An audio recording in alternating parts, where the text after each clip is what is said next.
Hoje trago ao canal do YouTube da Certform, Escola de Formação Prática, uma questão de finanças empresariais.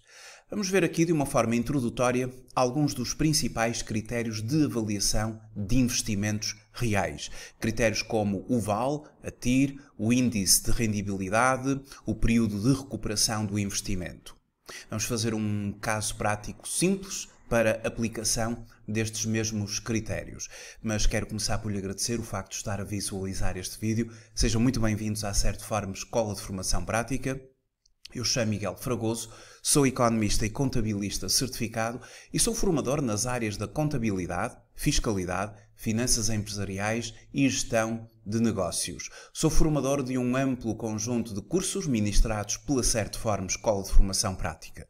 Para conhecer a oferta formativa da Certform, pode consultar o site da Certform em certform.pt, onde em e-learning e live streaming vai encontrar toda a oferta formativa que atualmente disponibilizamos na forma e-learning, com cursos ministrados a partir da plataforma e-learning da Certform. Quando faz a sua inscrição num curso e-learning, tem acesso às credenciais para entrar, fazer o login na plataforma e-learning, iniciar o seu percurso formativo, fazê-lo ao seu ritmo e de acordo com a sua disponibilidade. Nos cursos live streaming temos uma data de início e temos também uma ampla oferta formativa de cursos ministrados na forma live streaming com sessões síncronas, sessões em tempo real. Quer seja em e-learning ou live streaming, os cursos podem ser feitos a partir de qualquer parte do mundo.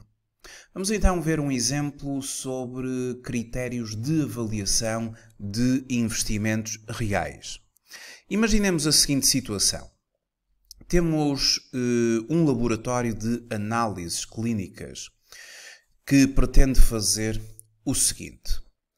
Um laboratório de análises clínicas prevê encerrar temporariamente este ano para realizar obras nas instalações e proceder à eventual instalação de um novo equipamento, cuja aquisição os proprietários querem agora avaliar. As restantes obras são imprescindíveis para a certificação do laboratório e não estão em avaliação neste caso. O equipamento a adquirir no ano 0 pode ser depreciado a cotas constantes em 4 anos, tempo coincidente com a sua vida útil. A aquisição e a montagem do equipamento custam, no seu conjunto, 80 mil euros. Portanto, o investimento será de 80 mil euros, com um valor de mercado residual de 20 mil euros. O novo equipamento permitirá, logo no primeiro ano, processar 4 mil análises com um rendimento médio por análise de 20 euros.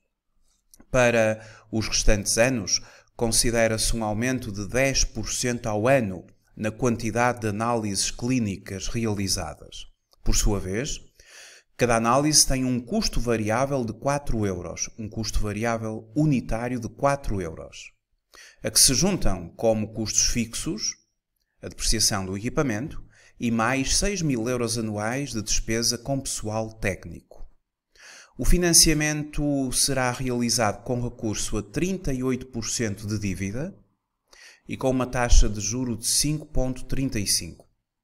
Portanto, se o financiamento é realizado com recurso a 38% de dívida, será que o complementar, portanto 100% menos 38%, ou seja, 62%, será por via de capitais próprios. Portanto, há aqui uma mescla de financiamento entre dívida, 38%, e capitais próprios, os restantes 62%.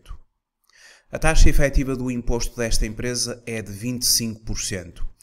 Queremos, com base aqui nestes dados, calcular o VAL, a taxa interna de rendibilidade, o índice de rendibilidade e o período de recuperação do investimento e, mediante a avaliação destes critérios, fazer aqui uma análise se é viável ou não fazermos este investimento no laboratório de análises clínicas. Então pretende-se aqui um investimento de 80 mil euros no presente ano. Vamos considerar que este ano é o ano zero. E, portanto, aquilo que nós vamos ter aqui de fazer é o seguinte. Eu construí um quadro para ajudar a resolver aqui esta situação. Quadro esse que consiste no seguinte. Em primeiro lugar, começo por considerar que no ano zero as despesas de investimento, que se traduzem no chamado CAPEX, Capital Expenditures, são de 80 mil euros. E vê-se a partir do enunciado, já vimos, efetivamente este é o investimento que se pretende fazer. Este investimento, num projeto de investimento, ele consiste, digamos que, no primeiro grande outflow, saída de caixa, que o projeto comporta. Porque tudo o que nós aqui temos de fazer é fazer uma avaliação de fluxos de caixa. Fluxo de caixa de saída e fluxo de caixa de entrada. E fazer uma projeção desses fluxos de caixa que o projeto permite aportar à empresa num período explícito de previsões, e nós aqui vamos trabalhar com 4 anos, de acordo com as orientações que temos no enunciado. A vida útil deste equipamento é de 4 anos e, portanto, vamos ter aqui um período de previsional, de previsões, de estimativas, também a 4 anos. O ano 1, o ano 2, o ano 3, o ano 4 correspondem ao período de previsões, período explícito de previsões, e temos o ano em que vamos arrancar com este investimento, o nosso ano zero. Entretanto, neste conjunto de fluxos de caixa, existe aqui uma situação no nosso enunciado e que nos diz que o valor de mercado residual deste equipamento estima-se que virá a ser de 20 mil euros, ou seja, finalizado a vida útil aqui do equipamento, na perspectiva aqui desta empresa, deste laboratório, é expectável, e aqui por uma metodologia de valor venal, de valor de realização de venda, que se possa vir a vender este equipamento ainda por 20 mil euros.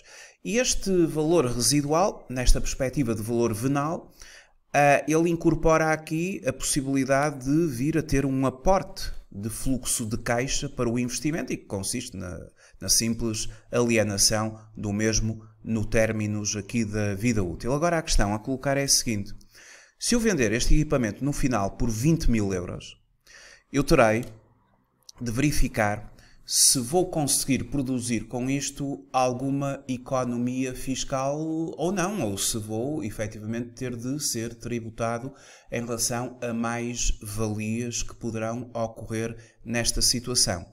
Então é importante termos em consideração aqui o seguinte, relativamente aqui a este valor de mercado residual, numa perspectiva de venda do respectivo equipamento.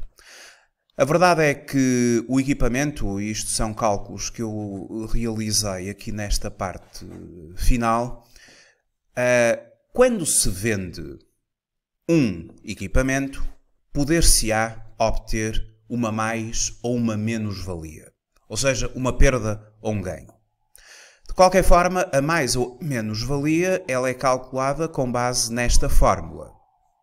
Para calcular uma mais ou uma menos-valia, nós fazemos o seguinte, consideramos o valor de venda, que é o valor de realização, menos o valor de aquisição do equipamento, deduzido das depreciações acumuladas que o mesmo registou. A verdade é que daqui por 4 anos, quais serão as depreciações acumuladas que este equipamento terá? Bom, de acordo com o enunciado, ele é depreciado a cotas constantes em 4 anos, portanto tem uma taxa de depreciação de 25%, o que significa que em 4 anos já está completamente depreciado. E, portanto, a sua quantia escriturada é simplesmente zero. Valor de aquisição, 80 mil. Depreciações acumuladas, 80 mil. 20 mil primeiro ano, 20 mil segundo ano, 20 mil terceiro ano, 20 mil quarto ano. Acumulou 80 mil de depreciações acumuladas. E nós sabemos que o valor de aquisição, menos as depreciações acumuladas, traduz-se na quantia escriturada do item. E, portanto, se eu vender por 20 mil... considerando que a quantia escriturada é zero, eu vou ter aqui uma mais-valia de 20 mil euros. Todo o valor de venda é ganho para a empresa, porque a quantia escriturada do elemento simplesmente é zero. E este ganho, portanto, aqui estamos a falar de uma mais-valia. Se este valor desse negativo, seria uma menos-valia. Mas como aqui temos um valor positivo, temos uma mais-valia. Esta mais-valia de 20 mil euros, ela vai ser reconhecida contabilisticamente como um ganho. E, portanto, daqui por 4 anos, quando isto for reconhecido, vai entrar na demonstração dos resultados como um ganho. Portanto, na vertente de rendimentos.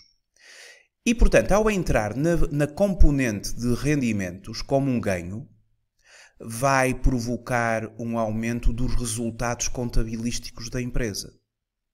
E, por sua vez, vai provocar um aumento de IRC na empresa, como é óbvio.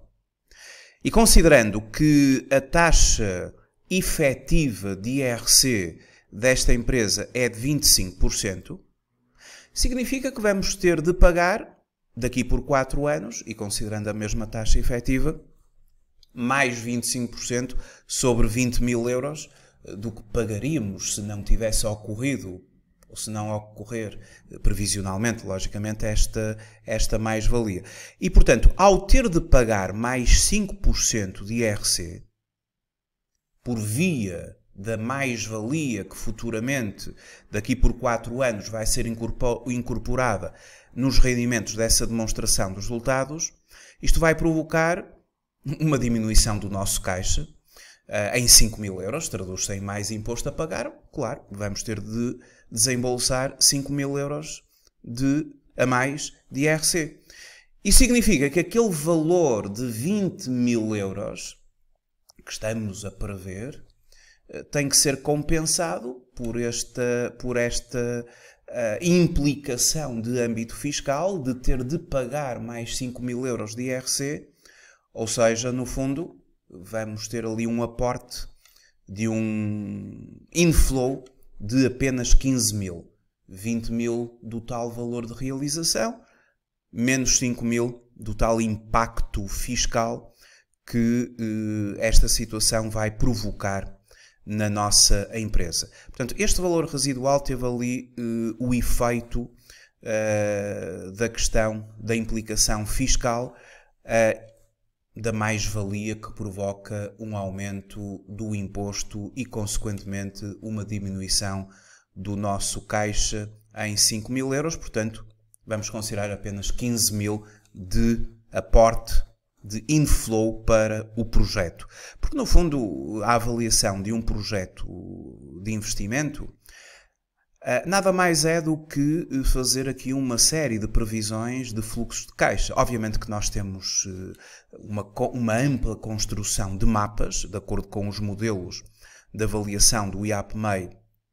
Há um amplo conjunto de mapas que nós temos de construir para chegar, no fundo, ao conjunto de cash flows que o projeto permite aportar para a empresa como consequência do investimento que está a ser feito.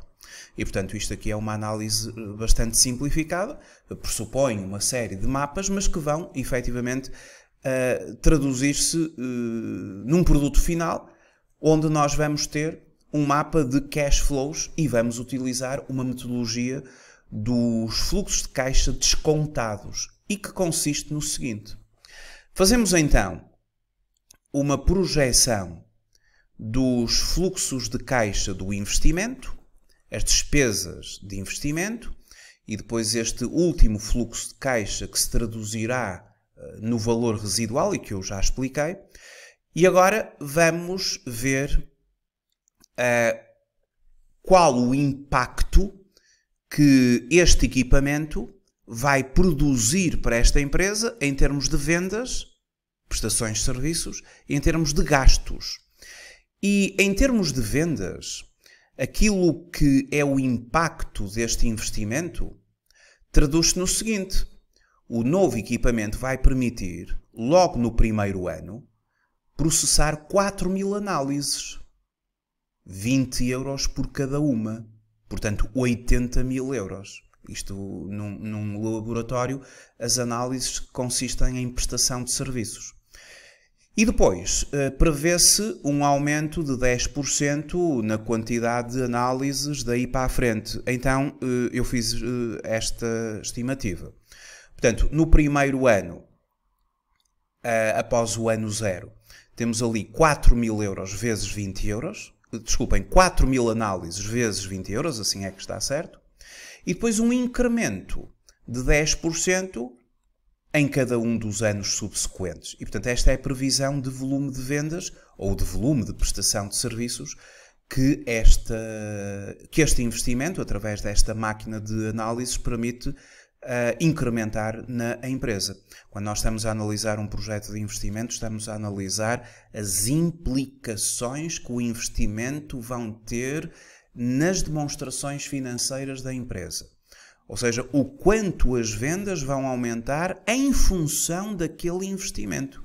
Porque se não houvesse este investimento, nada destas prestações de serviços seriam obviamente concretizadas. Este é o impacto no aumento da prestação de serviços que este equipamento permitirá aumentar as vendas neste sentido que eu acabei agora de prever.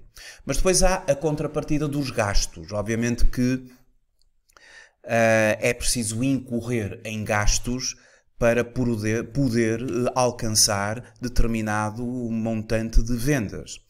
E por cada análise tem um custo variável de 4 euros. Os gastos variáveis são aqueles que variam em função das vendas. Em função, neste caso, da prestação de serviços. Ao qual se juntam as depreciações do equipamento, porque este equipamento vai ser depreciado em 4 anos, sobre os 80.000 euros do valor da aquisição, portanto, vamos fazer 25% ao ano de depreciação. E depois temos também um gasto, mas de natureza fixa, e que corresponde a 6.000 euros anuais com o pessoal técnico. De natureza fixa significa que haja ou não haja análises, estas pessoas estão contratadas e, portanto, temos de corresponder efetivamente a este fluxo de caixa, a este outflow relativo ao pessoal técnico. Os gastos fixos são aqueles estruturais do projeto. Independentemente de haver aumento de vendas ou não, eles permanecem.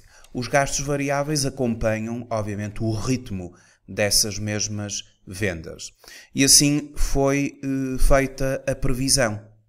Os gastos variáveis, um aporte ou uma saída, porque estamos a falar de gastos, são numa perspectiva de outflows, 4 euros a 4.000 análises e depois um incremento de 10% ao ano que segue exatamente a mesma lógica das vendas ou das prestações de serviços, porque por isso é que isto é um gasto de natureza variável. Depois, os gastos fixos com as depreciações é sempre a mesma coisa ao ano. Portanto, sempre a mesma coisa. E, portanto, aqui nós fizemos os gastos das depreciações, e agora estou a identificar a linha correta, 25% ao ano 25% de 80 mil é um gasto fixo, mas, portanto, mantém-se constante pela linha reta. Entretanto, tivemos também gastos fixos, não contando com as depreciações, e é o pessoal técnico, não é? E, portanto, aqui a previsão é de 6 mil euros ao ano, e sendo de natureza fixa, mantivemos assim sem qualquer tipo de influência com o aumento das vendas, porque eles são independentes, eles mantêm-se independentemente de subirem ou descerem as vendas, são gastos fixos. Agora, acontece que as depreciações, as perdas por imparidade, as provisões, neste caso temos apenas depreciações, são consideradas um gasto não desembolsável. Um gasto não desembolsável é aquele que não tem qualquer saída de caixa propriamente dito. Efetivamente, contribui para a diminuição dos resultados da empresa. Contudo, não há qualquer saída de caixa relativamente às depreciações, por isso é um gasto não desembolsável. Já os gastos desembolsáveis são aqueles que, efetivamente, entram na demonstração dos resultados, provocam diminuição dos resultados contabilísticos e também provocam diminuição do caixa, porque é acompanhado uma saída de caixa. Isso para explicar o seguinte. Calculei o EBIT, o resultado operacional deste projeto, as prestações de serviços menos os gastos, o EBIT do projeto para cada ano, e depois calculei o chamado NOPAT, Net Operating Profit After Taxes. É o resultado operacional considerando aquela parcela que terá de ser entregue ao Estado, ao fisco, pela via do imposto. E considerando que esta empresa tem uma taxa efetiva de IRC de 25%, eu nada mais fiz do que, a partir do EBIT da empresa, ou do seu resultado operacional, multiplicá-lo por o efeito fiscal. E o efeito fiscal será 100% menos 25%, ou seja, 100% menos 25%, porque a taxa de IRC é de 25%, a taxa efetiva de IRC desta empresa é de 25%, logo o efeito fiscal é 75%. Se nós multiplicarmos o EBIT por 1 menos a taxa efetiva de IRC, ou 100%, menos a taxa de IRC em percentagem, vamos ter ali, no fundo, um EBIT, mas líquido do imposto, considerando já a alíquota tributária, aquela parcela que vai para o fisco pela via de impostos. E temos assim o resultado operacional líquido de imposto, que é um resultado extremamente importante quando nós estamos a falar de fluxos de caixa. Estamos aqui numa ótica de chegar a um fluxo de caixa. E para corroborar com isto, nós vamos ter de corrigir este fluxo, ou este resultado, com aquelas depreciações que anteriormente foram subtraídas, e muito bem, para chegar ao resultado operacional da empresa, mas que não se traduzem em saída de caixa, é o chamado gasto não desembolsável, e dessa forma temos de voltar a incorporá-lo no cash flow, para ter efetivamente o cash flow da exploração do projeto, que é o NOPAT, mais o conjunto de gastos não desembolsáveis, depreciações, imparidades, enfim, aqueles gastos que permitem diminuição de resultados, mas que não se traduzem em qualquer diminuição de caixa e no final vão ser novamente incorporados para chegar aqui à aproximação do fluxo de caixa do projeto. E toda esta linha que eu agora identifiquei são os cash flows de exploração. Entretanto, temos o cash flow total do projeto, a primeira grande saída de caixa de 80 mil euros, que é o valor propriamente dito do investimento, e depois os vários cash flows de exploração, calculados da forma como eu expliquei, e no ano 4, para além do cash flow a considerar de 44.388, nós ainda temos os tais 15.000 euros do valor residual, que é um aporte, é um fluxo de entrada e, portanto, há que considerá-lo. E temos ali esta linha, o cash flow total do investimento. Ora bem, a questão que se coloca aqui é a seguinte. Eu vou fazer um investimento de 80.000 euros numa máquina de análises. Isso vai ter impacto num aumento dos fluxos de caixa da empresa. 48.500 para o primeiro ano, 53.300 para o segundo, já é o cash flow, não é? 58.580 no terceiro, 79.388 no quarto ano. E agora a questão que eu poderia dizer, ou que eu poderia concluir é, bom, vou investir 80.000 euros no presente para conquistar no futuro estes 4 fluxos de caixa anuais.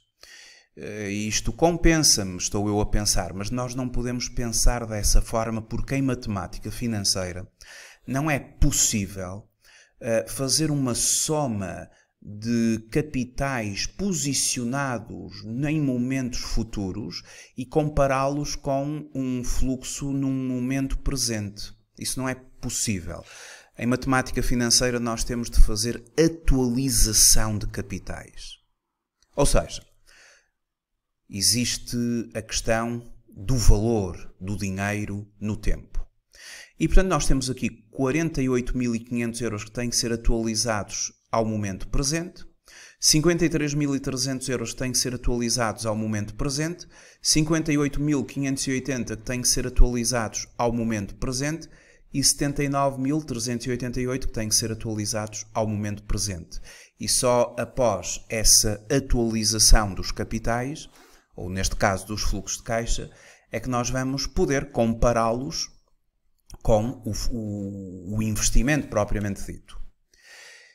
E para se fazer essa atualização de fluxos de caixa, porque neste contexto nós estamos a utilizar uma metodologia de fluxo de caixa descontados, ou seja, estimados para o futuro, mas atualizados agora ao momento presente, é preciso termos uma taxa de desconto. E essa taxa de desconto que nós vamos utilizar é o WACC, em inglês Weighted Average Cost of Capital. Isto porque neste projeto de investimento a estrutura de capitais é composta por capitais próprios e dívida. E portanto há aqui uma mescla entre capitais próprios e dívida que vão suportar aqui o investimento. E, portanto, quando isso acontece, nós temos de considerar como taxa de desconto o custo médio ponderado das fontes do capital. Entretanto, este investimento é de 80.000 euros. Vimos no enunciado que 38% é por via de dívida e 62% é por via de capital próprio.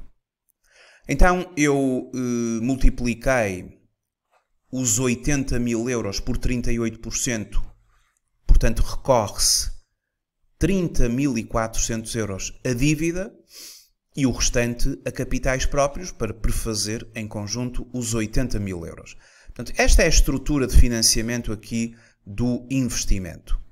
Entretanto, a dívida tem um custo, o capital próprio tem um custo. A dívida tem um custo e atribuímos-lhe a designação de custo da dívida, ou simplesmente KD, custo da dívida.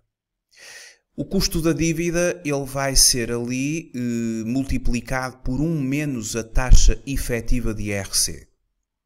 No enunciado nós temos que o custo do capital alheio é de 5,35%. Isto vem do enunciado. E sabemos que a taxa efetiva de IRC é de 25%. A verdade é que os juros são considerados um custo de natureza fiscal. Efetivamente, quando se contabilizam os juros, na demonstração dos resultados, os juros vêm em juros e gastos similares suportados e provocam diminuição dos resultados, provocam diminuição, obviamente, do resultado líquido do período, por diminuição do próprio imposto. É um gasto fiscalmente aceito. E dessa forma temos que considerar ali o impacto fiscal que esta alíquota tributária vai produzir na componente do custo da dívida, multiplicando o custo da dívida por 1 menos a taxa efetiva de IRC. E temos ali o impacto, vamos considerar este custo da dívida não de 5,35, conforme vinha no enunciado, mas já com o impacto fiscal, portanto não estes 5,35, mas porque os juros são fiscalmente aceitos e a taxa de IRC é de 25%, multiplica-se o custo da dívida por 1 menos a taxa efetiva de IRC e temos o custo da dívida a considerar aqui no projeto, custo da dívida vezes 1 menos T. Vamos considerar 4,01. A questão aqui mais complicada terá a ver com calcular o custo do capital próprio. O custo do capital próprio é um custo de oportunidade e utiliza-se em avaliação de empresas, em projetos de investimento, uma metodologia para calcular o custo do capital próprio da empresa. Essa metodologia é o CAPM, o Capital Asset Pricing Model. Segundo este método, o custo do capital próprio, como custo de oportunidade, é a rendibilidade mínima que o investimento terá de produzir para a empresa numa perspectiva do detentor do capital, do acionista, do sócio. O ponto de partida para calcular o custo do capital próprio através da metodologia do CAPM é uma taxa de juros sem risco. E aqui utiliza-se, até pela própria indicação dos quadros de avaliação do IAPMEI, nos quais este exercício é efetivamente baseado, nós temos como ponto de partida uma taxa de juro sem risco, risk-free. Utilizamos as obrigações do Tesouro de longo prazo. Por hipótese, naquele momento a taxa era de 2%. Entretanto, o acionista, o sócio, exige um prémio, porque se ele colocar o seu dinheiro em obrigações do Tesouro, não tem qualquer risco, mas colocar o dinheiro no projeto de investimento propriamente dito acarreta um risco. Colocar o seu dinheiro, o seu capital na empresa, numa empresa, acarreta um risco. E, portanto, ele tem que ser remunerado por esse acréscimo, por esse risco que ele vai assumir.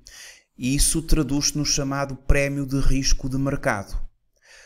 Por utilização de bases ou de bases de dados, propriamente ditas, de bancos de dados, aqui nós sugerimos que, em função do setor de atividade da empresa, do próprio país onde estamos efetivamente a trabalhar, este conjunto de estudos, utilizamos aqui as folhas de cálculo do professor Damodaran, onde nós vamos obter um banco de dados onde temos prémios de risco, betas desalavancados do setor. E então, mediante esses bancos de dados, e muito concretamente no âmbito das folhas de cálculo que a partir do site do Damodaran nós conseguimos obter, o prémio de risco do mercado em concreto 6,35 e para o setor de atividade nós encontramos um beta de 0,8. Este beta, ele tem que ser alavancado ao projeto, conforme a estrutura de capitais do projeto, e portanto utilizamos aqui uma equação de Hamada que nos permite passar de um beta desalavancado setorial a um beta alavancado do negócio, ou no caso concreto, do próprio projeto da empresa. Pegando no beta desalavancado e multiplicando por 1 mais 1 menos a taxa efetiva de imposto vezes o capital alheio a dividir pelo capital próprio. Esta é a equação de Hamada que nos permite passar de um beta desalavancado a um beta alavancado do projeto propriamente dito. 1.17 é o beta deste projeto para esta empresa. E utilizamos então a fórmula do CAPM para o custo do capital próprio do projeto. O custo do capital próprio, KE, nada mais é do que a taxa de juros sem risco, as obrigações do Tesouro de longo prazo, mais o beta alavancado do projeto vezes o prémio de risco do mercado. 9,42% é o custo do capital próprio deste projeto. Custo esse superior ao custo da dívida, o que é perfeitamente normal, o custo do capital próprio ser superior ao custo da dívida. Aliás, compreende-se que os detentores do capital, acionistas, sócios, eles têm muito mais risco do que os credores, os bancos, os financiadores, porque em última instância, se a empresa tiver problemas, os credores têm efetivamente prioridade face aos acionistas, aos sócios. E, portanto, perfeitamente justo que o custo do capital próprio seja superior ao custo da dívida. Entretanto, fiz aqui a média. E a média nada mais é que o WACC, Weighted Average Cost of Capital, onde nós fazemos o seguinte cálculo. Vamos multiplicar o custo do capital próprio. Portanto, temos de multiplicar, vamos fazer aqui a formulazinha. Vamos multiplicar o custo do capital próprio pela proporção que o capital próprio tem aqui no financiamento, 62%, mais o custo da dívida, mas aqui com o tal impacto fiscal, 1 menos T, vezes o peso que a dívida financeira tem aqui neste projeto. E temos o WACC do projeto que é de 7,36. Está calculado. E, portanto, este projeto vai trabalhar com um fator de atualização que terá por base um WACC de 7,36. E dessa forma, nós fazemos aqui o cálculo do fator de atualização, ano após ano. Ou seja, os fluxos de caixa vão ter de ser multiplicados por 1 mais o WACC elevado a menos 1 para o primeiro ano, a menos 2 no segundo ano, a menos 3 no terceiro ano, a menos 4 no quarto ano. E, portanto, este é o fator de atualização. 1 mais o WACC elevado a menos 1, primeiro ano, elevado a menos 2, segundo ano, elevado a menos 3, terceiro ano, elevado a menos 4, quarto ano. E se nós multiplicarmos este fator de atualização pelos fluxos de caixa, temos os fluxos de caixa descontados, atualizados ao momento do ano 0. E agora sim, nesta linha do cash flow atualizado, eu agora posso muito bem comparar os capitais. E agora eu posso chegar à seguinte conclusão. Eu invisto 80 mil euros e no primeiro ano, atualizado ao presente, conquisto 45.175,11 de fluxos de caixa. No segundo ano, atualizado ao momento presente, 46.242,60. No terceiro ano, atualizado ao momento presente, 47.339,30 e no quarto ano, atualizado ao momento presente, 59.756,46. Efetivamente, eu agora vou comparar estes 4 fluxos de caixa atualizados ao momento presente com o investimento do momento presente, 80.000 euros. E até posso fazer o seguinte, pego nos 80.000 euros, negativos, obviamente, do ano 0, somo ao primeiro fluxo de caixa do ano 1, e ainda tenho ali uma diferença negativa, somo ao segundo fluxo de caixa e passa para positivo, eu já estou a recuperar o meu investimento. O meu investimento está a ser recuperado logo ali no primeiro ano e qualquer coisa, não é? Isto vai ser importante para depois nós calcularmos o período de recuperação do investimento. Depois somo o fluxo de caixa descontado no terceiro ano, mais o fluxo de caixa descontado no quarto ano e, portanto, este projeto de investimento permite-me conquistar 118.513,47 de fluxos de caixa líquidos. Este é o VAL do projeto. O VAL pode ser calculado assim desta forma.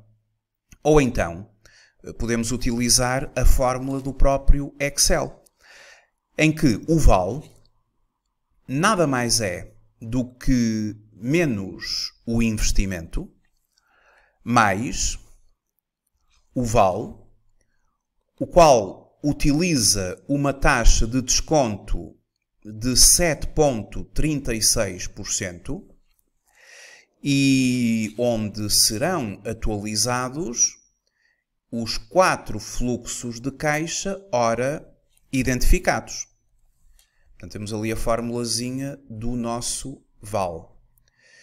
E, portanto, aquilo que nós aqui temos, vamos só colocar exatamente, aquilo que nós aqui temos é um VAL de 118.503,08, exatamente como tínhamos calculado por outra forma, não é? Por acumulação de fluxos de caixa face ao investimento inicial, fluxos de caixa sempre descontados, face ao investimento inicial, e portanto temos ali o VAL.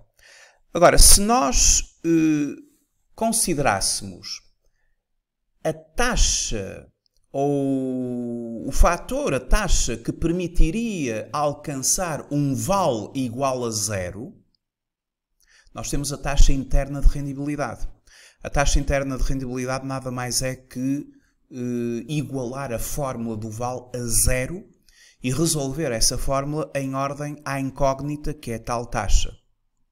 Mas nós podemos utilizar o Excel para calcularmos rapidamente a TIR, porque calculada manualmente terá de ser por interpolação linear e aqui o Excel é rápido, não é? Nós pegamos ali na TIR, identificamos toda a linha de fluxos de caixa do projeto, obviamente a linha dos que não estão atualizados, e temos uma TIR de 58%.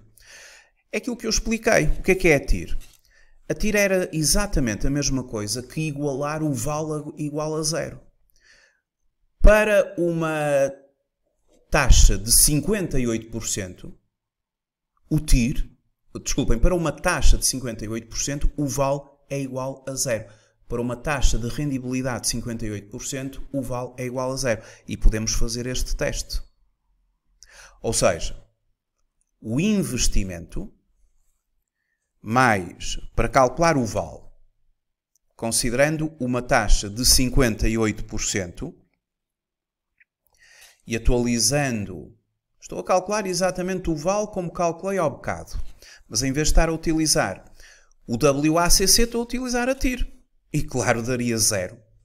Porque no fundo, a TIR é aquela taxa de rendibilidade para a qual o VAL é exatamente igual a 0. Isto significa que este projeto ele permite-me ter ali uma diferença entre a TIR e o WACC. E quando a TIR, a taxa interna de rendibilidade, é superior ao WACC, isso significa que estamos num ótimo caminho. E, portanto, é efetivamente já uma excelente indicador para nós podermos aprovar este projeto. É que a taxa interna de rendibilidade do projeto é superior ao custo médio ponderado das fontes do capital do mesmo. E a diferença é de 50,30%. Entretanto, vamos calcular ainda mais dois indicadores. O período de recuperação do projeto. O período de recuperação do projeto é o número de meses ou o número de anos que é necessário para que os fluxos de caixa acumulados virem para positivo, não é? E, portanto, no ano zero, nós temos ali 80 mil euros de projeto, de CAPEX, de investimento, mas no primeiro ano já conseguimos conquistar 45.175,11 de fluxo de caixa, ou seja, já temos ali uma diferença negativa, ou menos 80 mil mais 45.175, uma diferença negativa de 34.824,89. Ainda não se conseguiu recuperar.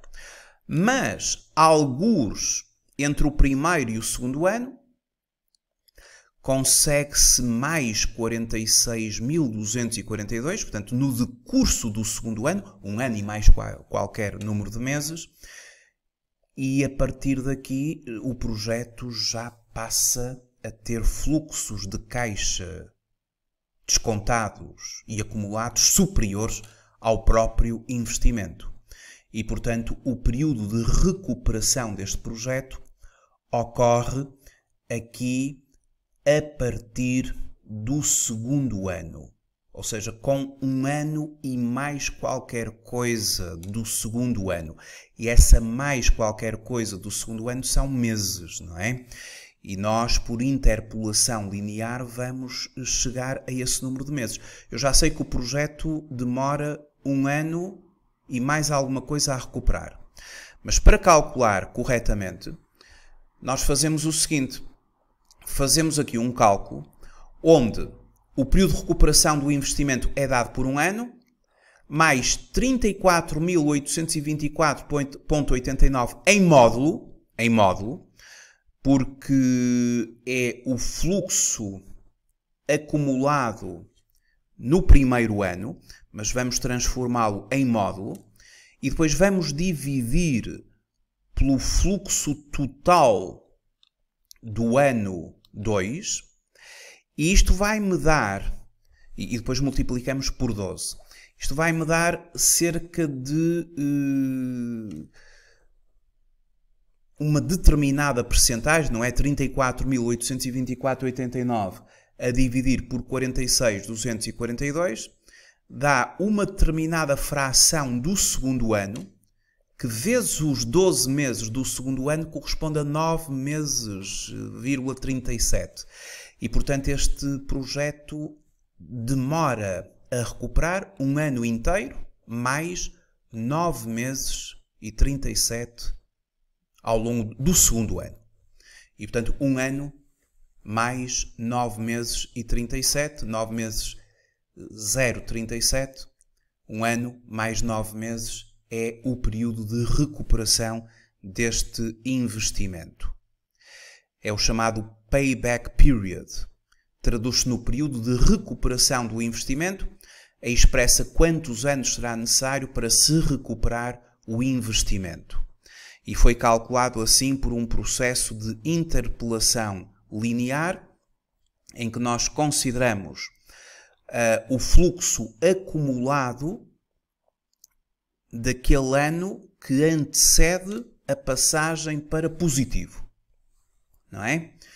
E dividimos em módulo, porque nós não queremos aqui, obviamente, queremos uma fração do ano.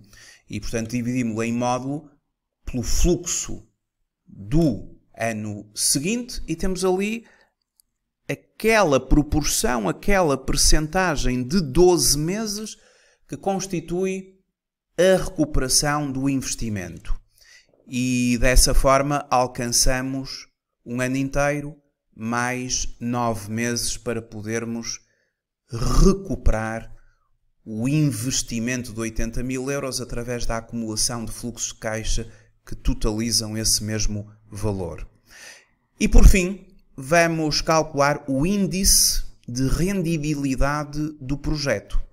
O índice de rendibilidade do projeto nada mais é do que pegar, no fundo, no somatório dos fluxos de caixa atualizados, e o somatório dos fluxos de caixa atualizados nada mais é do que esta, aliás, a de baixo, não é? Do que esta linha que eu agora estou a identificar.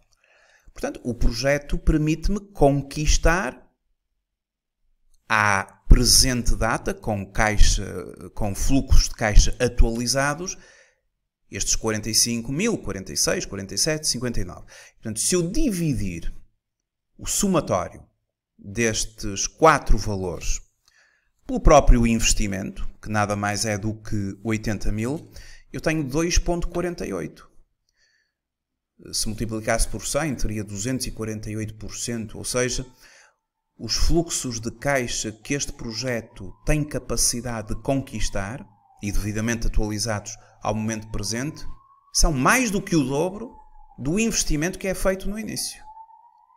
2,48. Portanto, temos aqui todo um conjunto de indicadores que nos permitem avaliar de uma forma francamente positiva este investimento. Ora, por aqui, o nosso investimento está efetivamente aprovado. Um vale amplamente superior a zero, uma taxa interna de rentabilidade amplamente superior ao custo médio ponderado das fontes do capital, um índice de rendibilidade do projeto amplamente superior a 1, 2,48, e um investimento que é recuperado logo no primeiro ano, mais 9 meses no decurso do segundo. Portanto, vai ser aprovado. Muito obrigado por ter assistido a este vídeo. Até uma próxima oportunidade.